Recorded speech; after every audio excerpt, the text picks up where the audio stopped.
Hi, this is Shruti, your guide for today, and in this video we'll be learning how to use the Sony ZV-E10 camera. So let's see what's inside the box. So it comes with a camera body, a kit lens, one SD card, one windscreen and one USB-C charger. Now that we know what's in the box, let's learn how to mount everything.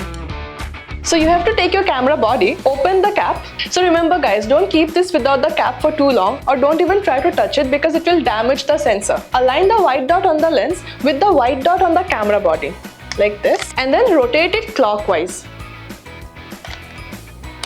Once you hear the click sound, it means it has been locked. And to unmount the lens, you'll see a button over here. You just have to press it and rotate it anti-clockwise so that you can open it easily. But for now, let it be mounted. Now that we have mounted the lens again, let's insert the battery.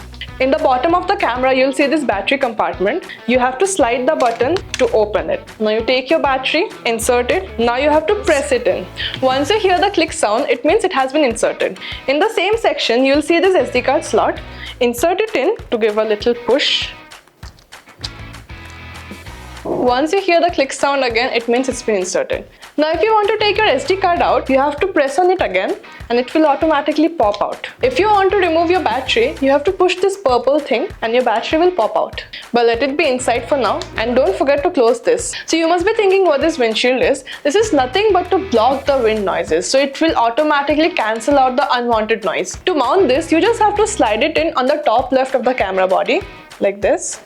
Push it. And yeah, it's done. Now that we have mounted everything, let's learn how to use this camera. First, you have to remove the cap, like this. Now you have to turn on the camera using this on and off button and open your screen like this.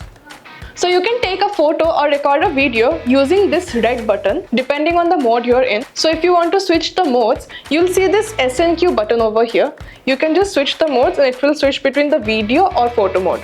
To start recording, you'll see a red button over here. You have to press it on and it will start recording. So once you see this red frame on the screen and the red light on the back of the camera, it means it is recording. Now if you want to stop recording, you have to press on this button again and it will stop recording. Similarly, if you want to take a photo, you'll see this button which has this photo icon SNQ. Tap on it once. Now once you press on the button, you'll see this photo icon on the screen. It means it's in photo mode. Now to take a photo, you have to press on this shutter button. Remember, not the record button, the shutter button. Just press on it once and it will take a picture. Now to see the footages, you'll see this playback button over here. Just press on it and you can see all the pictures and videos that you have taken. Now to go back to shooting mode, just press on this button again. You'll go back to the shooting mode again. Now if you want to zoom out or zoom in, you have to rotate this lens like this and it will start zooming in on the subject. So there are a couple more buttons on the camera. If you want, you can explore it. Also, this camera has a flippable screen. So if you're a vlogger, it will be really easy for you because you can see yourself and shoot. Now to turn off this camera, we have to slide this button again towards off and it will be turned off. Now that we have turned off the camera, let's learn how to transfer the files. So there are 3 ways you can transfer your files. So the first way is connect the USB-C cable to your camera. So you'll see this compartment in the left side of your camera body. You have to open it and insert the cable in the USB-C slot and the other end to the laptop. The camera will appear as a storage device, allowing you to drag and drop the files. That's how you transfer your files. Now the other way to do it is using an SD card. So you have to take out the SD card from the camera, how I showed you previously, and then insert it in the SD card slot of your laptop to access all your files. And the third way is download the app Imaging Edge Mobile on your smartphone. Once you have downloaded the app, go to the app. Now you have to pair the app with your camera. To do that, so you have to choose models other than the above. Go there. You'll see this plus button with camera connection or registration. Go there. Now you have to scan a QR. So this QR will be displayed on the camera. Let's see how to do it on the camera. Now you press the menu button. Now you go to Network 1. From Network 1, you go to Send to Smartphone. Once you click that, you have to click it again, Send to Smartphone. You have to click on this image.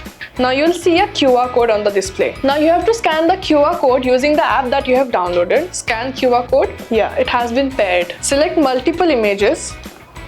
Now you can access all the files in your smartphone. That was all about how to transfer your files. Now let's learn how to charge your camera. Now to charge your camera, use this camera charger that is provided with the box. Now insert this USB-C cable in the same slot and plug the other end to a power source. Once you have plugged this in, you'll see this yellow light. It means it is charging. So yeah, that's all about the Sony ZV-E10 camera. If you found this content informative, don't forget to hit the subscribe button.